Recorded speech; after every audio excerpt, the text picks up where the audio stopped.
이 로마서는 너무나 유명한 책이죠. 많은 사람들이 주석을 내기도 하고 강해설을 내기도 한 책입니다. 로마서는 어떻게 죄인이 의인이 되는가, 마귀의 자녀가 어떻게 하나님의 자녀가 되는가 하는 귀중한 구원 역사를 논증하는 책입니다. 달리 말하면 하나님이 세상을 이처럼 사랑하신 사랑의 연애 편지면서 죄와 죽음에 당면한 인류를 그 절망에서 불러내시는 예수 그리스도의 복음을 통해서 사망을 치료하시는 은혜의 묘약이라고 소개해도 지나치지 않을 것입니다. 신약성경 중에서 히브리서와 더불어서 대단히 다듬어지고 아름다운 문체를 가지면서 다른 편에서는 또 대단히 과격한 그런 말투를 보이기도 하지만 복음이라는 주제를 어느 누구도 반박할 수 없으리만큼 논리적으로 증거하는 논문이라고 그렇게 말씀을 드릴 수 있겠습니다. 바울은 항상 땅끝까지 복음을 전하고자 하는 불타는 열정을 가지고 있었고 당시의 세계의 중심이라고 하는 로마에 복음을 전하고자 하는 것은 어쩌면 당연한 바람이었을 것입니다. 그러므로 나는 할 수 있는 대로 로마에 있는 너희에게도 복음 전하기를 원한다 하는 15절의 말씀을 보면 이러한 바울의 의중이 담겨 있습니다. 바울은 당시에 땅끝이라고 말하는 서바나, 즉 스페인까지 복음을 가지고 가기를 원하면서 로마를 거쳐가기를 이 편지에서 기대하고 있는 내용을 역시 읽습니다. 이제는 이 지방에 일할 곳이 없고 여러 해 전부터 언제든지 서바나로 갈 때에 너희에게 가려는 원이 있었으니 이는 지나가는 길에 너희를 보고 먼저 너희와 교제하여 약간 만족을 받은 후에 너희의 그리로 보내줌을 바람이라. 15장 23절에서 24절에 그렇게 말했고요. 그러므로 내가 이 일을 마치고 이 열매를 저희에게 확증한 후에 너희에게를 지나 서바나로 가리라. 역시 15장 28절에 그렇게 말씀을 합니다. 이 일이라고 하는 것은 유럽에 있는 교회들에게서 거둔 연보를 예루살렘으로 전달하고 그리고 이제 로마를 거쳐 서바나로 복음을 가지고 가겠다 하는 그런 의중으로 이해를 합니다. 그러나 바울 사도는 나중에 이 바울 사도의 간절한 기대가 이루어지긴 하는데 죄인 아닌 죄수의 몸으로 로마에 가게 되고 거기서 결국 유죄 판결을 받고 참수형을 당하게 됩니다. 목배임을 당하게 되죠. 어느 한때는 자유스러워서 장소를 얻어서 담대히 복음을 전했지만 그 많은 사람이 없었다는 사도행전 말미에 누가의 기록을 우리가 읽을 수도 있습니다. 바울이 온 이태를 자기 셋집에 유하며 자기에게 오는 사람을 다 영접하고 담대히 하나님 나라를 전파하며 주 예수 그리스도께 관한 것을 가르치되 그 많은 사람이 없었더라. 사도행전 28장 30절에서 31절 마지막에 그렇게 기록을 하고 있는 것을 봅니다. 여하튼 로마에 누가 교회를 세웠는가 하는 기록은 성경에 분명히 나타나지 않지만은 이 서신의 마지막 부분에 보면 바울이 안부를 묻고 있는 사람들이 상당수에 있는 것을 보게 됩니다. 아마도 오순절날 예루살렘의 절기를 지키러 왔던 사람들 중에 복음을 듣고 돌아간 유대인들에 의해서일 가능성도 많다고 이해가 됩니다. 왜 그런가 하니까 사도행전 2장 10절에 보면 천하각지로부터 모여온 유대인들을 얘기를 하면서 로마로부터 온 나그네, 곧 유대인과 유대교에 들어온 사람들과 라는 기록을 읽을 수 있다는 데서 그렇게 말씀을 드릴 수 있습니다. 비록 누가 세웠는지는 모르지만 모든 길은 로마로였던 당시의 상황에서 그리스도의 복음이 그 세계로 뻗어 있는 길을 타고 세계로 퍼지고 있었습니다. 다음 주에 생각하겠습니다만 8절에 보니까 첫째는 내가 예수 그리스도로 말미암아 너희 모든 사람을 인하여 내 하나님께 감사함은 너희 믿음이 온 세상에 전파됨이로다. 그랬습니다. 로마로부터 결국 세계로 뚫린 길을 통해서 복음이 땅끝으로 증거되고 있다고 하는 사실을 바울은 말하고 있는 것이죠. 신앙적 바탕의 부족함이나 또는 복음과 함께 부어지는 하나님의 놀라운 은사들을 별로 누리지 못하는 로마 교회의 성도들에게 복음적인 논리를 제공하고 신령한 은사를 나눠주어 보다 효율적인 복음 증거를 가능케 하고 싶었던 바울은 이 편지를 먼저 그들에게 썼고 그 덕택에 오늘 우리도 복음을 우리의 기준에서가 아니라 하나님의 능력과 은혜에서 깊이 있게 이해하는 복을 함께 누리게 됨을 감사하게 됩니다. 바울은 오늘 읽지 않았습니다만 11절에 보면 내가 너희 보기를 심히 원하는 것은 무슨 신령한 은사를 너희에게 나눠주어 너희를 견고케 하려 함이니 그랬거든요. 은사와 논리적인 복음을 그들에게 제공함으로써 그들로 통해서 세계에 전파되는 복음이 보다 더 논리적이고 그리고 능력 있는 복음을 전할 수 있게 하기 위해서 바울은 로마 교회 성도들을 만나기를 원했고 이 서신을 쓰고 있다. 그런 말씀입니다. 대략 이 한 네 군데로 이 로마서를 나눠서 보면 이렇습니다. 첫째는 1절에서 17절의 서론적인 말씀이면서 전체의 요약이라고 한 복음의 핵심을 증거하고 있는 내용입니다. 그 다음에 1장 18절에서 11장 36절에는 죄로 절망할 수밖에 없는 저주에서 구원을 얻을 수 있는 하나님의 놀라운 구원의 역사를 논증하는 그런 내용으로 되어 있고요. 12장 1절에서 15장 13절까지는 이러한 신앙적 논리를 어떻게 실생활에 적용할 것인가 이런 부분들을 말씀하고 있습니다. 그런가 하면 15장 14절에서 16장 27절의 마지막 절까지는 결론과 문안으로 이 로마서를 마치고 있는 것을 보게 됩니다. 얼마가 걸릴지 모르겠습니다. 이 로마서를 상고하는 데 있어서. 그러나 수많은 사람들이 이 로마서를 다루지만 이 로마서가 성경 전체를 관통하는 구원의 논리로 성경 전체와 신앙의 위인들을 인용하고 창조, 타락, 구속을 다루고 있는 본래의 정신에서 치우침이 없이 우리의 신앙을 비춰봤으면 하는 그런 바람입니다. 그렇기 때문에 제가 어떤 다른 사람들의 로마서를 강의한 그런 글보다는 제 나름대로 하나님께서 주시는 것들을 통해서 또한 이 말씀을 한번 상고했으면 그런 욕심을 갖습니다.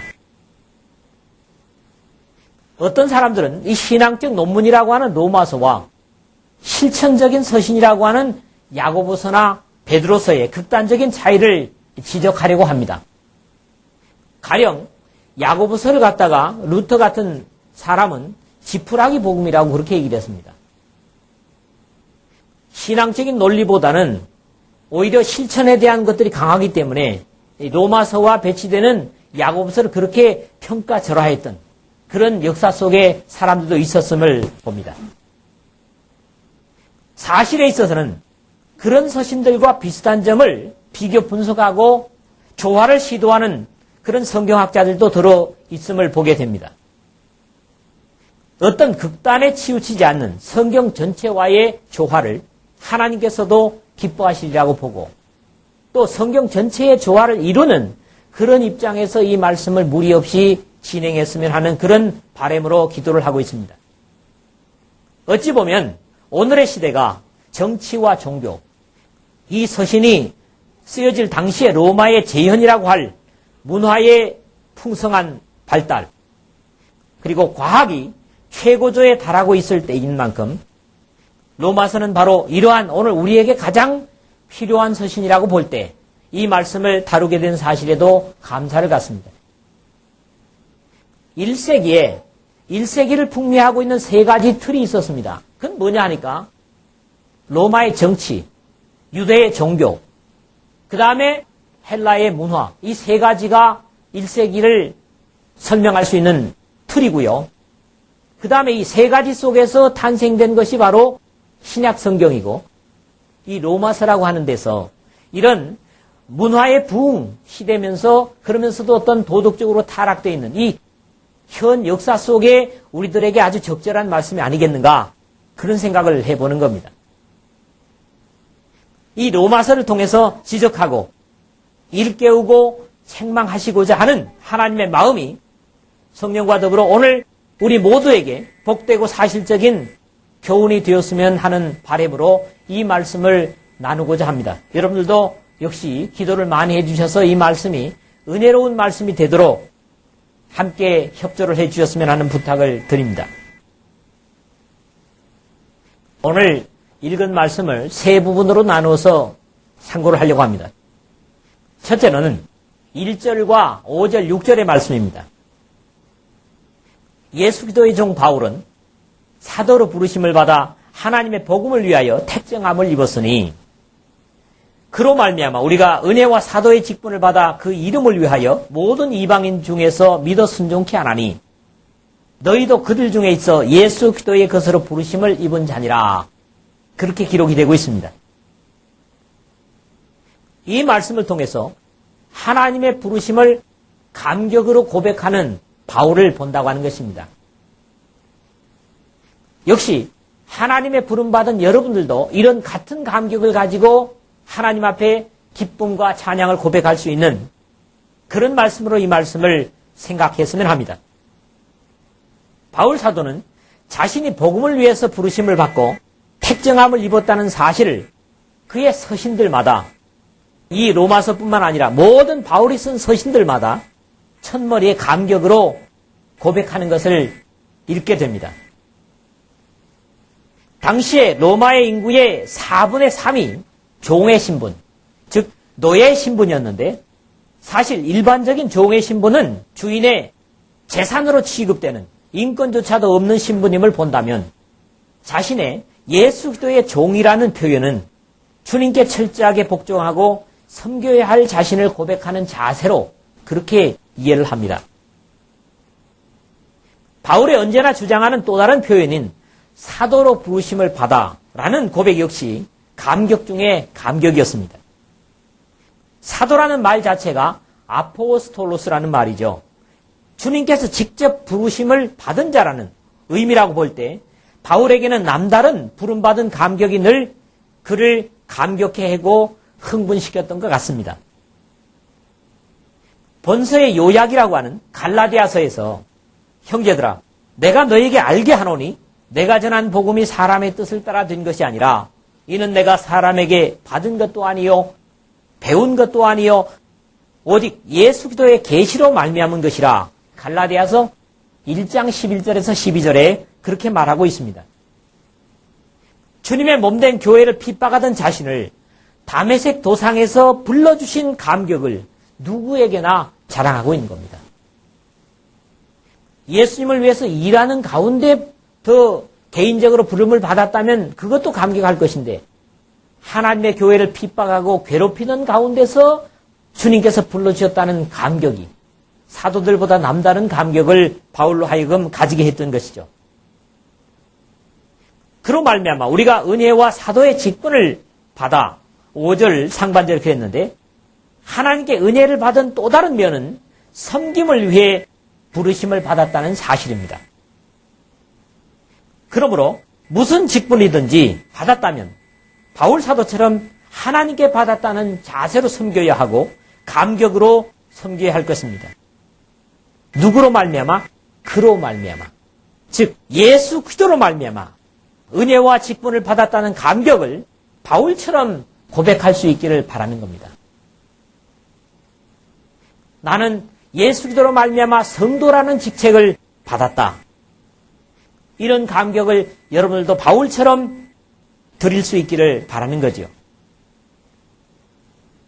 바울 사도는 우리에게 같은 감격을 권면합니다. 너희도 그들 중에 있어 예수 그리스도의 것으로 부르심을 입은 자니라. 오늘 6절에 그랬거든요. 바울 사도 자신만 예수 그리스도로 말미암아 사도로 부르심을 받은 것이 아니라 너희도 그들 중에서 예수 그리스도의 것으로 부르심을 받은 자다. 이렇게 우리들에게 부름받은 사실에 대한 감격을 요청하고 있는 겁니다. 우리가 이스라엘과 머남은 동쪽의 나라, 가장 우상숭배가 강렬한 나라, 자존심 강한 대한민국에서 태어나서 예수 그리스도의 것으로 부르심을 입은 자, 즉 그리스도인이 되었다는 것 자체가 바울 사도의 감격에 미치지 못하겠는가? 그런 고백인 거죠. 여러분 모두는 너희도 그들 중에 있어 예수 그리스도의 것으로 부르심을 입은 자가 되었다는 감격을 가지고 있습니까? 오늘날 우리 모두도 하나님의 복음을 위해서 택정함을 입어서 그리스도인이 되었고 내 자신이 구원을 받은 그 복음을 더 많은 사람들에게 끼칠 당연한 사명이 구원받은 우리들에게 있다는 말씀입니다. 바울과 같은 감경을 가진 자만이 그 이름을 위하여 모든 이방인 중에서 믿어 순종케 하는 전도의 사명을 또한 감당하게 될 줄로 믿습니다. 여러분들이 바울에 뒤지지 않는 이 2000년이라고 하는 많은 시간의 갭을 가지고 있지만은 같은 예수 그리스도를 주님으로 섬기고 있다고 하는 이런 감격, 하나님의 백성으로 그리스도인으로 부르심을 받았다고 하는 감격을 바울처럼 고백할 수 있는 여러분 모두가 되시기를 주의 이름으로 부탁을 드립니다.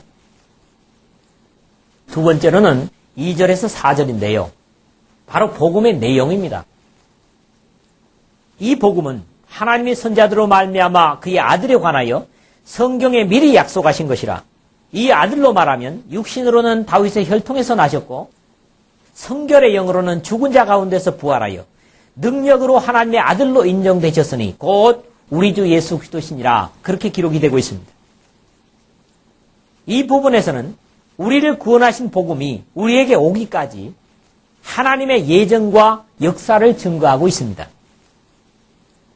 인류가 최초로 범죄한 후인 창세기 3장 15절에서부터 이미 예수 그리스도께서 이 땅에 오실 것을 하나님께서 말씀하셨습니다.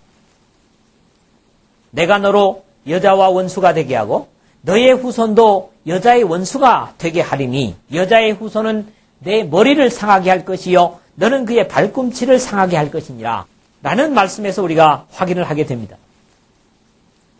그 후 수많은 주님의 선택된 종들을 통해서 쉼없이 역사 속의 사람들에게 약속하시고 선언을 하셨을 뿐만 아니라 이 아들로 말하면 육신으로는 다윗의 혈통에서 나셨고 3절에 그렇게 기록을 하고 있는 것처럼 즉 택한 약속의 민족의 혈통을 통해서 나게 하실 것을 말씀하신 것입니다. 예언과 약속을 성취하기 위해서 오신 예수 그리스도가 바로 복음의 핵심이라는 말씀이죠. 때문에 메시아는 아브라함의 후손인 이스라엘에 나실 수밖에 없었을 것이다. 그런 확신을 갖습니다. 이 사실이 세계의 다른 모든 사람들이 받아들이기 어려운 것 같지만 사실은 그 반대입니다. 하나님은 이 역사 속의 구세주를 탄생시키셔야만 했는데 그래서 택한 사람이 바로 아브라함이고 이스라엘 민족이었다. 이런 확신을 가질 필요가 있습니다. 그것은 사람이 선택할 수 없는 하나님의 선택이셨으므로 누구도 이의를 제기하거나 불만을 가질 이유는 물론 없습니다. 불신을 가지는 것도 그러한 당사자들의 손해일 뿐입니다. 저는 늘 얘기를 합니다. 구세주를, 그리스도를 이 대한민국 고조선의 후예에서도 탄생시킬 수 있으셨다. 그런데 하나님은 유별나게 아브라함이라고 하는 사람을 택하시고 그 혈통에서 메시아가 나게 하셨다. 그러므로 그 메시아는 이 역사의 오심에 있어서 혈통이 중요한 것이 아니라 하나님께서 보내셨다고 하는 사실을 인지해야 된다고 하는 것이죠. 때가 참에 하나님이 그 아들을 보내사 여자에게서 나게 하시고 율법 아래에 나게 하신 것은 율법 아래에 있는 자들을 속량하시고 우리로 아들의 명분을 얻게 하려 하심이라. 갈라디아서 4장 4절 5절에 그렇게 말씀을 하고 있죠. 하나님의 예정된 때에 의해서 율법 아래 나게 하신 것 자체가 오늘 우리로 아들의 명분을 얻게 하심이라는 엄청난 하나님 아버지의 사랑을 기억한다면 불만을 가질 이유가 있을 수 없습니다. 성결의 영으로는 죽은 자 가운데서 부활하여 능력으로 하나님의 아들로 인정되셨으니 오늘 4절에 그랬는데요. 이 말씀을 잘못 이해한다면 구원을 누리지 못할 것입니다. 예수 그리스도께서 이미 하나님의 아들로서 이 땅에 육신을 입고 오셔서 죽음을 박차고 부활하심으로 그 사실이 증명되었다고 하는 사실이지만 부활시킴으로 비로소 하나님의 아들이 되셨다는 그런 뜻이 아니라는 겁니다. 이 말씀이 좀 이해하기 어렵습니까? 죽음을 정복하려는 자체가 이 역사 속에 수많은 사람들의 욕망이었고 인간으로서는 영영이 불가능한 과제였지만 하나님의 아들이신 예수 그리스도께서 죽음을 정복하심으로써 하나님의 아들 되심을 증거해 주셨다. 그런 말씀입니다.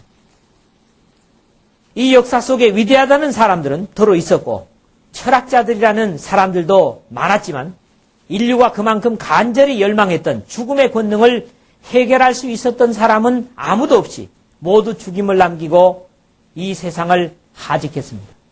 옛날의 철학자들의 논리를 보십시오. 막연한 하나님이라고 하는 신을 모르고 불활론, 무활론이니 뭐 여러 가지 논리가 있잖아요. 철학자들의 논리가.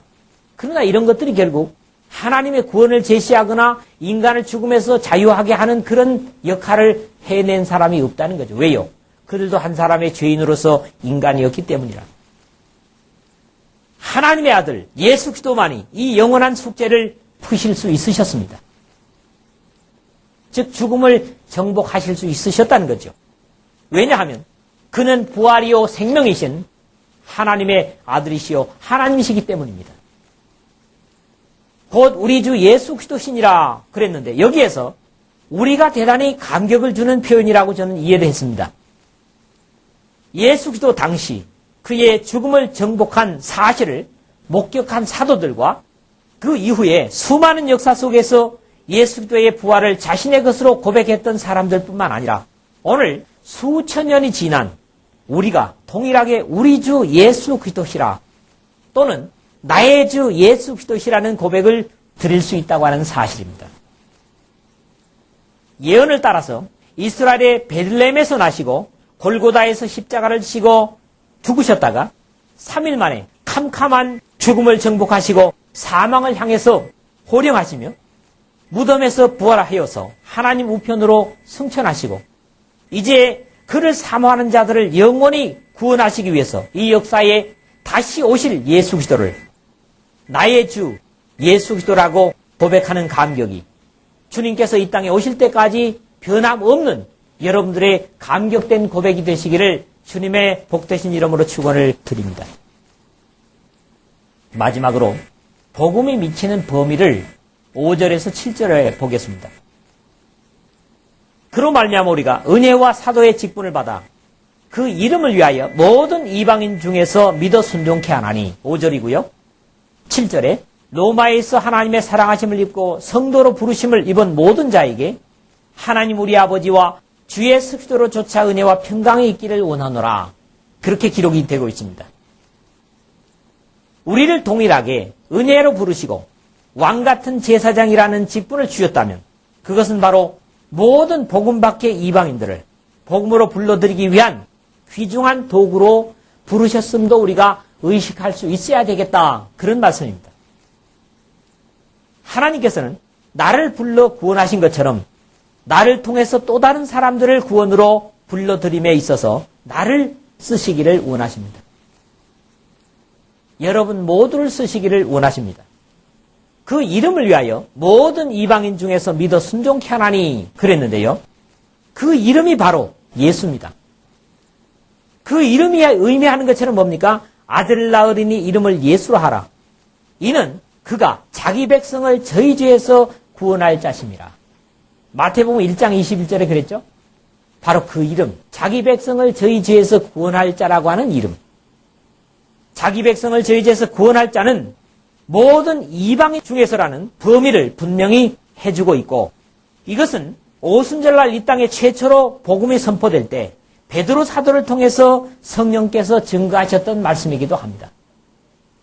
너희가 회개하여 각각 예수 그리스도의 이름으로 세례를 받고 죄사함을 얻으라. 그리하면 성령을 선물로 받으리니 38절에 그랬고요. 39절에 이 약속은 너희와 너희 자녀와 모든 먼데 사람 곧 주 우리 하나님이 얼마든지 부르시는 자들에게 하신 것이라. 이 약속에 의해서 여러분 모두가 부르심을 받은 사실입니다. 이 약속은 너와 지금 그 상황에 있는 오순절날 예루살렘을 찾은 유대인들과 그리고 그의 자녀들과 모든 먼데 사람, 땅끝까지 우리 하나님이 얼마든지 부르시는 자들에게 하신 약속이다. 그 약속 속에 바로 여러분들이 있는 겁니다. 그리고 아직도 그 약속은 주님 오실 때까지 유효한 약속입니다. 다시 그 대상을 아직도 가보지 못한 미지의 대도시 로마에 적용을 하고 있는 겁니다. 로마에 있어 하나님의 사랑하심을 입고 성도로 부르심을 입은 모든 자에게 친절하게 했는데 여기 보니까 부산에 있어 하나님의 사랑하심을 입고 성도로 부르심을 입은 모든 자에게 여러분에게 이렇게 이 말씀을 바꿔서 우리는 이해할 수가 있겠습니다. 즉 부르심을 입은 모든 자들로 이 주님의 초청은 역사 속에서 계속적으로 그의 충성된 종들을 통해서 이루어지고 있고 또 주님께서 이 땅에 다시 오실 때까지 땅끝을 향하여 지속될 부르심이십니다. 오늘 우리가 그 부르심의 복된 도구가 되어야 하겠습니다. 하나님의 아들 예수 그리스도를 통해서 차별 없이 부르시는 복음의 초청은 그 복음을 듣고 믿고 회개하고 고백하고 세례를 순종한 모든 사람들에게 차별 없이 미치는 하나님의 의입니다. 이제 로마서는 이것을 계속해서 증거할 것입니다. 복음을 통해서 미치는 가장 기본적인 그리고 초보적인 약속으로 오늘 말씀을 마무리하고 있습니다. 성도로 부르심을 입은 모든 자에게 하나님 우리 아버지와 주 예수 그리스도로조차 은혜와 평강이 있기를 원하노라. 저는 이 말씀을 믿는 사람들에게 가장 기본적으로 주시는 하나님의 복이다. 그렇게 이해를 합니다. 성도로 부르심을 입은 자들, 즉 하나님의 구원의 초청에 순종한 모든 사람들이 은혜와 평강을 누리기를 원하시는 것이 하나님의 뜻입니다. 또 참으로 하나님 앞에서 물과 성령으로 거듭났고 성령을 선물로 받은 사람이라면 이 약속은 장소에 구애됨이 없이 시간에 관계됨이 없이 어디서든지 누릴 수 있는 복입니다. 여러분, 이 약속을 누리십니까? 은혜와 평강이 너희에게 있을지어다. 이것은 예수 그리스도를 믿고 순종하는 사람이면 누구나 약속된 것입니다.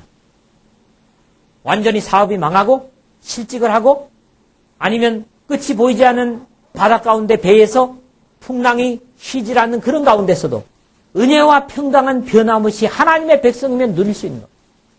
이게 어떤 복보다도 하나님의 백성들에게 귀중한 복이요, 놓칠 수 없는 복이요, 또 여러분들이 이미 가진 복입니다. 어떤 조건에서도 놓칠 수 없고 잃을 수 없는 보물이라는 거죠. 왜요? 죄사함을 받았다는 감격으로 인해서 하나님으로부터 오는 평화와 그리고 기쁨, 구원의 감격. 내가 이 자리에서 죽어도 하나님께서 영원한 영광으로 데려가신다고 하는 그 확신. 이것은 하나님을 진실로 순종하고 믿는 사람들이면 누구에게나 보편적으로 누릴 수 있는 복이다. 여러분, 오늘 로마서를 시작하면서 이 복만은 여러분들이 확신하시고 지속적으로 누릴 수 있는 그런 저와 여러분 되시기를 주님의 복되신 이름으로 축원을 드립니다.